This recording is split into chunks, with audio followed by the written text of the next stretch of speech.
Hi friends, welcome to exam quick. और आप लोग कैसे हैं? तो फ्रेंड्स, सबसे पहले आप लोग हमारे वीडियो देखने से पहले ही हमारे वीडियो को लाइक कर लीजिए, हमारे चैनल को सब्सक्राइब कर लीजिए फ्रेंड्स, क्योंकि ये अति महत्वपूर्ण सेशन जो चल रहा है, ये घटनासार वार्षिकी 2023 का, वो आप लोगों के लिए परीक्षा के लिए एक तरह से अमृत है। तो इसलिए फ्रेंड्स, आप लोग इस जो एग्ज़ाम क्विक चैनल है इससे आप लोग जुड़िए और आप लोग देखिए कि आप लोगों को एग्ज़ाम के लिए आप लोगों को कितना ये बेनिफिशियल साबित हो सकता है। तो फ्रेंड्स, चलिए समय न बर्बाद करते हुए हम लोग स्टार्ट करते हैं। ये नागपुर मेट्रो ने दुनिया में सबसे लंबा डबल डेकर वायडक्ट बनाने का रिकॉर्ड बनाया। फ्रेंड्स देखिए, इसमें महामेट्रो जो महाराष्ट्र में नागपुर मेट्रो प्रोजेक्ट को लागू कर रही है, इसने नागपुर में एक कॉलम पर हाईवे, फ्लाईओवर और मेट्रो रेल के साथ सबसे लंबा डबल डेकर वायडक्ट जो 3.14 किलोमीटर का निर्माण करके Guinness book of world record में नाम दर्ज कराया है। फ्रेंड्स ये देखिए, ये 7 दिसंबर 2022 को नागपुर मेट्रो को इस उपलब्धि के लिए प्रमाण पत्र मिला है। तो आप लोग ये मेन हेडिंग है, इसको आप याद रखिएगा कि नागपुर मेट्रो ने दुनिया में सबसे लंबा डबल डेकर वायडक्ट बनाने का रिकॉर्ड बनाया। ये बहुत ही इम्पोर्टेंट है, ये आप लोग याद रखिएगा इस लाइन को। चलिए, इसमें है कि इस डबल डेकर वायडक्ट को इससे पूर्व एशिया बुक ऑफ रिकॉर्ड्स और इंडिया बुक ऑफ रिकॉर्ड्स, मतलब एशिया और इंडिया दोनों बुक ऑफ रिकॉर्ड्स में एशिया की सबसे लंबी संरचना के रूप में दर्ज कराया जा चुका है। एशिया की सबसे लंबी संरचना के रूप में इसको दर्ज कराया जा चुका है फ्रेंड्स। और आगे हम लोग देखते हैं, इसमें मेन फ्रेंड्स आप लोग याद रखिएगा कि नागपुर मेट्रो ने दुनिया में सबसे लंबा डबल डेकर वायडक्ट बनाने का रिकॉर्ड बनाया है। सबसे लंबा डबल डेकर वायडक्ट बनाना किसने बनाया है? तो नागपुर मेट्रो ने बनाया है।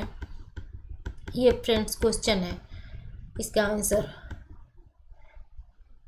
अब देखिए, उसी में आगे है फ्रेंड्स कि Guinness book of world record के अनुसार ये नागपुर महाराष्ट्र में वर्धा रोड पर 3.14 किलोमीटर का डबल डेकर वायडक्ट 5 मार्च 2019 को मेट्रो रेल यातायात द्वारा शुरू किया गया था और 13 नवंबर 2020 को राजमार्ग यातायात के लिए। इसे दुनिया में किसी भी मेट्रो रेल प्रणाली पर सबसे लंबा डबल डेकर वायडक्ट माना जा रहा है, जिसके 3 स्टेशन हैं, छत्रपति नगर, जयप्रकाश नगर और उज्जवल नगर। 3 नगर हैं इसमें आ रहे हैं। नागपुर में वर्धा रोड पर त्रिस्तरीय परिवहन व्यवस्था है। एक डबल डेकर वायडक्ट जो पहले स्तर पर हाईवे, फ्लाईओवर और दूसरे स्तर पर मेट्रो रेल को ले जाता है, जो इसे मौजूदा राजमार्ग के साथ त्रिस्तरीय परिवहन प्रणाली के साथ जमीनी स्तर पर जोड़ता है। तो फ्रेंड्स, जो इसे मौजूदा राजमार्ग के साथ त्रिस्तरीय परिवहन प्रणाली के साथ जमीनी स्तर पर जोड़ता है। वायडक्ट एक प्रकार का लंबा पुल या पुलों की श्रृंखला है। देखिए, वायडक्ट क्या है कि यह जो एक प्रकार का लंबा पुल है या एक पुलों की एक श्रृंखला है, मतलब लंबाई में पुल हैं ये इसमें, और जो सामान्यतः समुद्र तटों की एक श्रृंखला या आच्छादित टावरों के बीच इसका फैलाव किनारों से होता है। देखिए, वायडक्ट का उद्देश्य क्या है? तो फ्रेंड्स, वायडक्ट का उद्देश्य जो है पानी, घाटी या किसी अन्य सड़क पर पुल का निर्माण करना है। वायडक्ट का उद्देश्य क्या है? पानी, घाटी या किसी अन्य सड़क पर पुल का निर्माण करना है, ताकि उस पर सड़क या रेलवे ट्रैक बनाया जा सके। ठीक है फ्रेंड्स, ये पानी या घाटी या किसी अन्य सड़क पे जो है वो पुल का निर्माण इसका करना उद्देश्य है, ताकि उस पर सड़क चाहे रेलवे ट्रैक ये बनाया जा सके, आवागमन का संचार प्रसार किया जा सके। तो फ्रेंड्स, आप लोग इन सबको ध्यान में रखिएगा, क्योंकि ये सारे पॉइंट्स जो है बहुत ही महत्वपूर्ण है, जो आपके लिए एग्ज़ाम के दृष्टिकोण से आप लोगों के लिए बहुत महत्वपूर्ण साबित होने वाले हैं। फ्रेंड्स, ये जो देखिए, central road transport and highway minister Nitin Gadkari ने इस उपलब्धि के लिए भारतीय राष्ट्रीय राजमार्ग प्राधिकरण और महाराष्ट्र मेट्रो मंत्री को बधाई दी है। नितिन गडकरी जी ने इस उपलब्धि के लिए भारतीय राष्ट्रीय राजमार्ग प्राधिकरण और महाराष्ट्र मेट्रो मंत्री को बधाई दी है।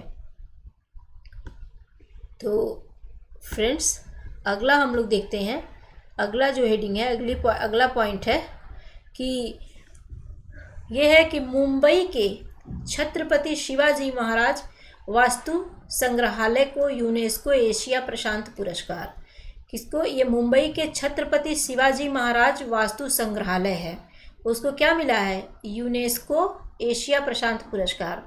मुंबई में 100 साल पुराने छत्रपति शिवाजी महाराज वास्तु संग्रहालय के जीर्णोद्धार को यूनेस्को की ओर से उत्कृष्ट पुरस्कार से 26 नवंबर 2022 को सम्मानित किया गया है, और यूनेस्को की जूरी ने इस संग्रहालय को ऐसी परियोजना के रूप में चुना है जिसे विश्व धरोहरों के संरक्षण के लिए एक मानक निर्धारित विरासत स्मारक बताया गया है। मुंबई के इस संग्रहालय को सांस्कृतिक विरासत के संरक्षण के लिए 2022 के यूनेस्को एशिया पैसिफिक अवार्ड्स प्रदान किया गया है।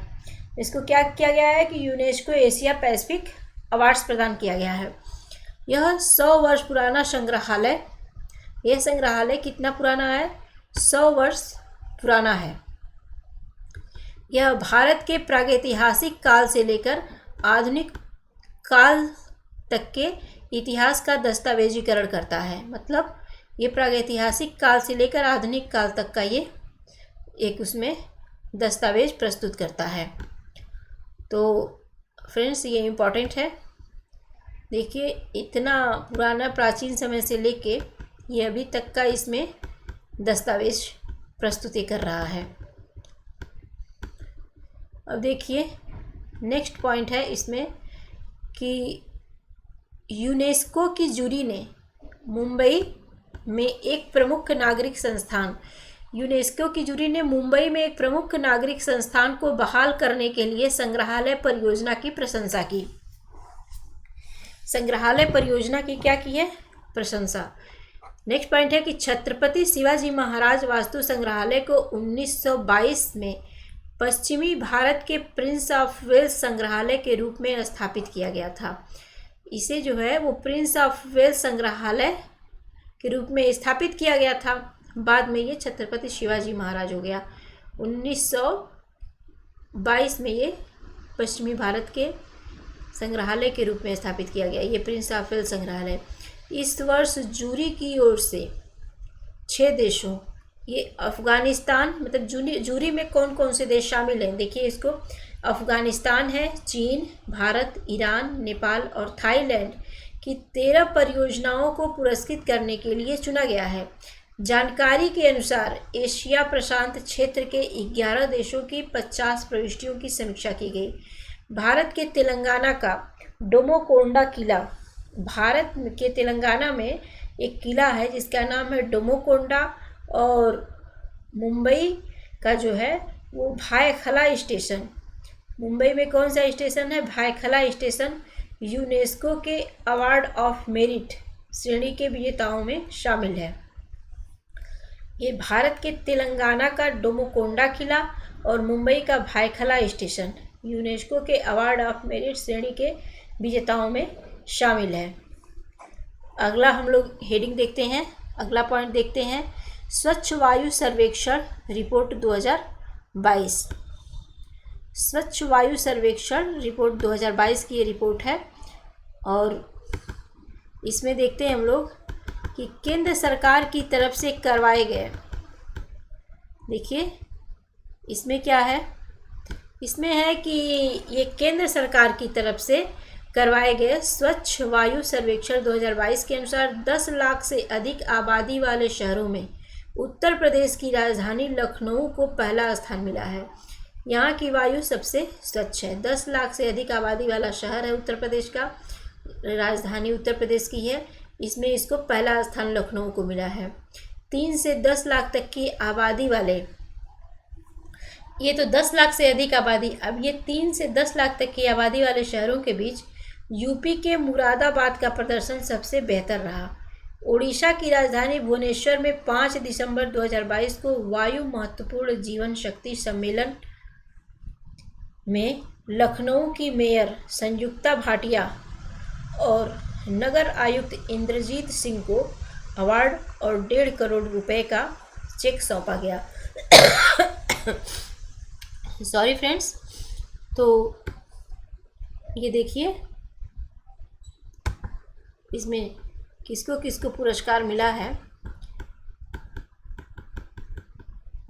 अब देखिए इसमें है कि लखनऊ को जो है यह पुरस्कार, लखनऊ को यह पुरस्कार साल 2019-20 से, ये साल 2019-20 से 21-22 तक PM10 की औसत, PM10 की औसत सांद्रता 31% तक कम करने, बायोमास एवं ठोस कचरे को जलाने से रोकने के लिए की गई कार्रवाई के लिए दिया गया है।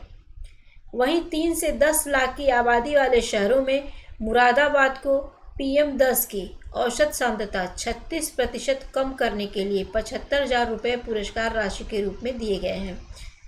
ये नेक्स्ट पॉइंट है कि 3 लाख से कम आबादी वाले शहरों में हवा साफ करने के प्रयासों के लिए मध्य प्रदेश के देवास को 37.50 लाख रुपए के पुरस्कार से सम्मानित किया गया है। नेक्स्ट है स्वच्छ वायु सर्वेक्षण।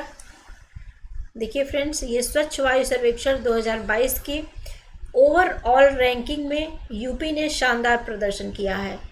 देखिए इसमें यूपी का नाम सबसे अच्छा है, सबसे स्थान इसके अच्छा है, सर्वोच्च स्थान पे है यूपी, बेहतरीन इसकी एक पोजीशन है।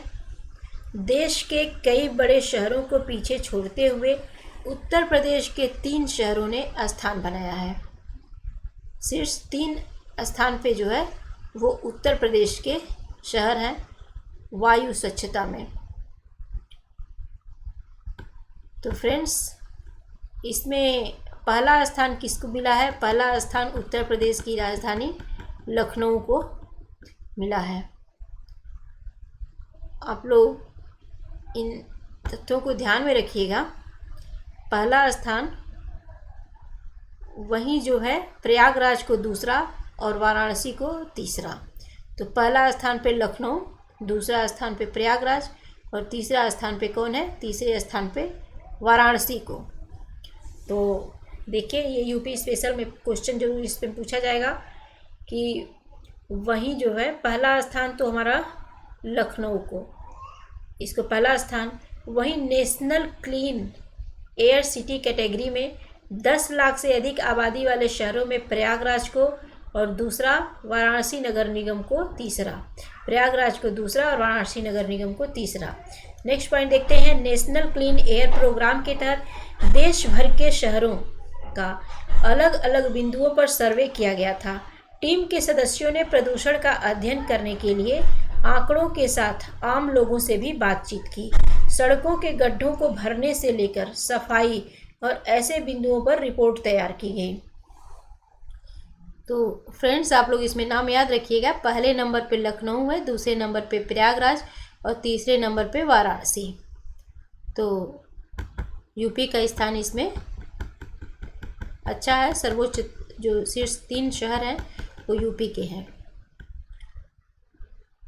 तो फ्रेंड्स, अब हम लोग अगला देखते हैं कि सर्वेक्षण में देश भर में कुल 123 शहरों ने, देश भर के कुल कितने शहर? 123 शहरों ने अपनी रिपोर्ट प्रस्तुत की। वर्ष 2019-20 से 2021-22 तक औसत परिवेश PM10 एकाग्रता को 31% कम करने और बायोमास तथा ठोस कचरे को जलाने से रोकने के लिए की गई कार्रवाई पर उच्च स्कोरिंग के लिए 1.5 करोड़ की राशि प्रदान की गई। अब देखिए नेक्स्ट पॉइंट है कि जनसंख्या के आधार पर शहरों की 3 श्रेणियां निर्धारित की गई थी। कौन कौन श्रेणियां थी? तो 10 लाख से अधिक आबादी वाले शहरों में कुल 200 अंकों में से लखनऊ को 177.6 मतलब 177.6 इसमें अंक मिला है लखनऊ को। प्रयागराज को कितना मिला है? 174.9 और वाराणसी को 173.8 अंक मिले हैं। 3 से 10 लाख की आबादी वाले शहरों में 176.2 अर्थात 176.2 अंकों के साथ मुरादाबाद पहले, फिरोज़ाबाद 166.5 के साथ दूसरे स्थान पर रहा। इस श्रेणी में महाराष्ट्र के अमरावती को 165 अंकों के साथ तीसरा स्थान मिला। तो इसमें 3 से 10 लाख की आबादी वाले शहरों को शामिल किया गया है। तो इसमें 3 से 10 लाख की आबादी में कौन कौन से शहर हैं फ्रेंड्स? तो देखिए आप लोग यहाँ पे कि पहले नंबर पे मुरादाबाद, फिर उसके बाद फिरोज़ाबाद और फिर है अमरावती। ये 3 से 10 लाख के बीच है। और 10 लाख से अधिक आबादी में कौन है? देखिए फ्रेंड्स पहले नंबर पे है लखनऊ, देखिए दूसरे नंबर पे है प्रयागराज, प्रयागराज है फ्रेंड्स। और तीसरे नंबर पे क्या है? वाराणसी, वाराणसी है। आप लोग इसको कहीं नोट कर सकते हैं। और फिर देखिए ये 3 से 10 लाख तक की आबादी वाले शहर। तो इसमें पहले स्थान पे कौन हो जाएगा? पहले स्थान पे आपका है मुरादाबाद। सॉरी फ्रेंड्स, ये देखिए ये है मुरादाबाद, मुरादाबाद। दूसरे स्थान पे कौन है? फिरोज़ाबाद, यहाँ पे चूड़ियों के लिए फेमस है फिरोज़ाबाद, फिरोज़ाबाद। और तीसरे नंबर पे है अमरावती, ये महाराष्ट्र में है अमरावती। तो आप लोग इसको ध्यान में रखिएगा। ये शहर है, ये आप लोग ये क्रम और ये इसमें जो ये पूछा जा सकता है, ऐसे क्वेश्चन पूछे जाते हैं फ्रेंड्स एग्जाम में। तो अब हम लोग नेक्स्ट देखते हैं।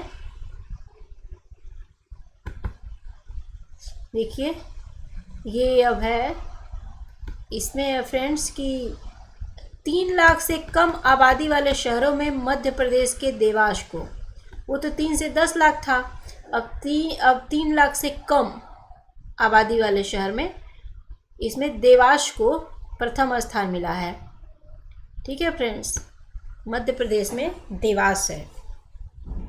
आप लोग इसको चाहे तो कहीं लिख लीजिए कि मध्य प्रदेश में देवास को जो है 3 लाख से कम आबादी वाले शहरों में इसको प्रथम स्थान मिला है देवास को, ये मध्य प्रदेश में। और हिमाचल प्रदेश का सुंदरनगर है, इसको दूसरा स्थान। और तीसरा स्थान नालागढ़ है, इसको तीसरा स्थान मिला है। तो फ्रेंड्स ये 3 हैं इसमें। पहले वाले में आप लोगों को याद होगा कि पहला लखनऊ है, पहला नंबर पे लखनऊ उसमें था 10 लाख से ज़्यादा, दूसरा में प्रयागराज, तीसरा नंबर वाराणसी। फिर उसके बाद था 3 से 10 में। तो पहला नंबर पे कौन था? पहला था मुरादाबाद था, दूसरे नंबर पे फिरोज़ाबाद था और तीसरे नंबर पे कौन था? अमरावती। ये हो गया। अब 3 लाख से कम आबादी वाले जो शहर थे उनमें कौन है? तो पहला नंबर पे उसमें है देवास, ये एमपी में है। और दूसरा नंबर पे हो गया आप लोगों का सुंदरनगर। और तीसरा नंबर पे कौन सा हो गया? तीसरा नंबर पे नालागढ़। तो आप लोग इसको ध्यान में रखिएगा, ये हो गया नालागढ़ फ्रेंड्स। तो ऐसे आप लोग इस सब आप लोग चाहे तो इसको कहीं आप लोग नोट कर लीजिए, क्योंकि इससे रिलेटेड ये क्वेश्चन सब पूछे जाते हैं ऐसे। तो अब देखिए नेजल कोविड-19 वैक्सीन इनकोवैक लॉन्च हो गई है ये।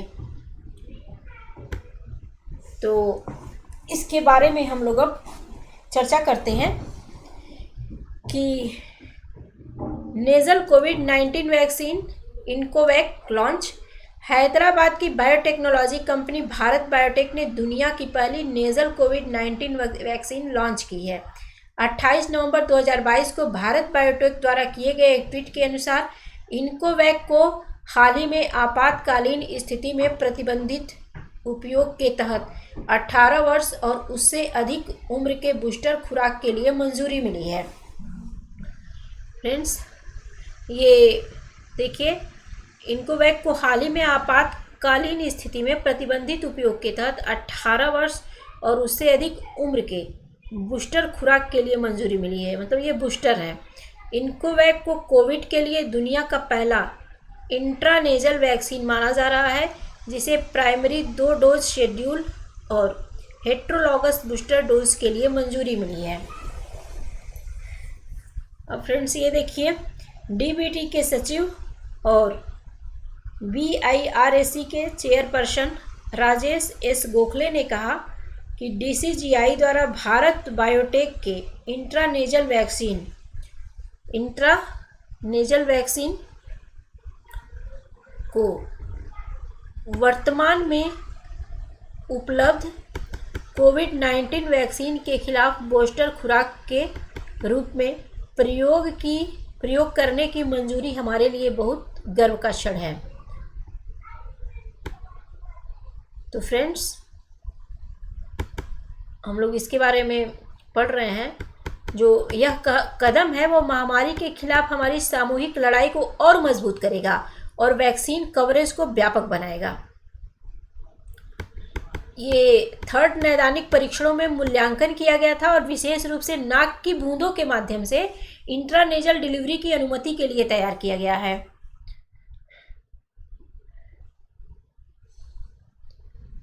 और फ्रेंड्स, इसमें नेक्स्ट है कि इन्कोवैक एक पूर्व संलयन स्थिर SARS-CoV-2 स्पाइक प्रोटीन के साथ एडेनोवायरस वेक्टरेड वैक्सीन है। ये एडेनोवायरस कौन सी वैक्सीन है? ये वेक्टरेड वैक्सीन है। और इसमें भारत बायोटेक के अनुसार नेजल डिलीवरी सिस्टम को कम और मध्यम आय वाले देशों में लागत प्रभावी बनाने के लिए इसे डिज़ाइन और विकसित किया गया है। तो ये जहाँ पे जो आय जिसकी है वो कम है और मध्यम है, उनके लिए विकसित की गई है, यानी ये अफोर्डेबल है। और देखिए ये क्या है, नेक्स्ट है कि कार्बन संकलन उपयोग और भंडारण नीति।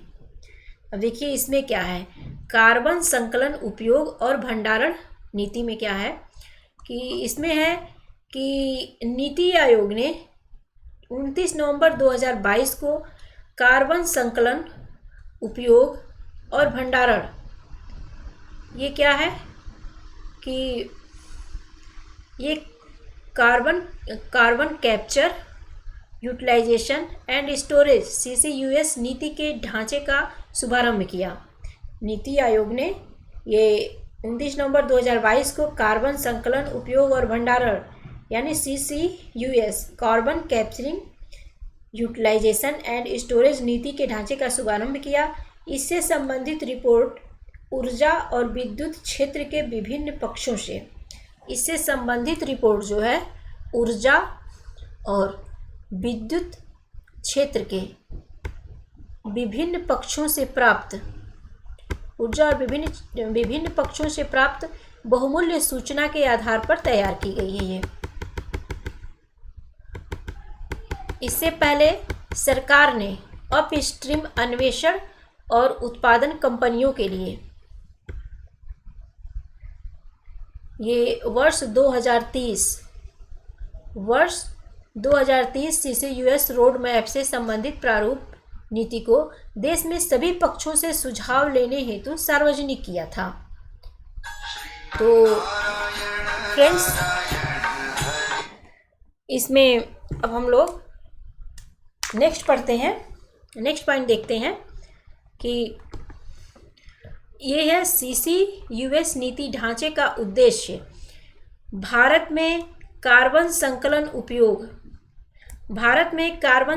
उपयोग और भंडारण से संबंधित अनुसंधान एवं विकास में तेजी लाने के लिए एक व्यावहारिक ढांचा विकसित करना तथा लागू करना है। नेक्स्ट पॉइंट है कि चीन और अमेरिका के बाद भारत तीसरा सबसे अधिक कार्बन डाइऑक्साइड उत्सर्जन करने वाला देश है। चीन और अमेरिका के बाद क्या है कि ये भारत जो है वो तीसरा सबसे अधिक कार्बन डाइऑक्साइड उत्सर्जन करने वाला देश है, जो प्रतिवर्ष 2.6 गीगाटन उत्सर्जन करता है। भारत के लिए अपने कार्बन उत्सर्जन को समाप्त करने का लक्ष्य हासिल करने हेतु सॉरी फ्रेंड्स, कार्बन संकलन, उपयोग और भंडारण अत्यंत आवश्यक है। भारत के लिए अपने कार्बन उत्सर्जन को समाप्त करने का लक्ष्य हासिल करने हेतु कार्बन संकलन, उपयोग और भंडारण अत्यंत आवश्यक है। ये फ्रेंड्स ग्लासगो में विगत वर्ष ये प्रदूषण से संबंधित सम्मेलन में भारत के प्रधानमंत्री द्वारा वर्ष 2070 तक शून्य उत्सर्जन हासिल करने के लक्ष्य की घोषणा की गई थी। 2070 तक शून्य उत्सर्जन हासिल करने के लक्ष्य की घोषणा की गई थी। देखिए फ्रेंड, ये क्या है कि ग्लासगो में विगत वर्ष मतलब ग्लासगो में पिछले वर्ष प्रदूषण से संबंधित सम्मेलन में भारत के प्रधानमंत्री द्वारा वर्ष 2017 तक शून्य उत्सर्जन हासिल करने के लक्ष्य की घोषणा की गई थी। भारत सरकार वर्ष 2050 तक कार्बन डाइऑक्साइड उत्सर्जन को आधा करने के लिए संकल्पित है। ऐसे में वर्ष 2070 तक कार्बन उत्सर्जन को शून्य करने में CCUS की महत्वपूर्ण और निर्णायक भूमिका रहेगी। तो फ्रेंड्स, आप लोग हमारे वीडियो को लाइक कर लीजिए, हमारे चैनल को सब्सक्राइब कर दीजिए फ्रेंड्स, ताकि आप लोगों को समय समय पर नोटिफिकेशन मिलती रहे। और फ्रेंड्स, अभी के लिए इतना ही रहने देते हैं और फिर नेक्स्ट वीडियो आप लोगों के सामने हम कल फिर लेकर प्रस्तुत होंगे। धन्यवाद दोस्तों, जय हिंद।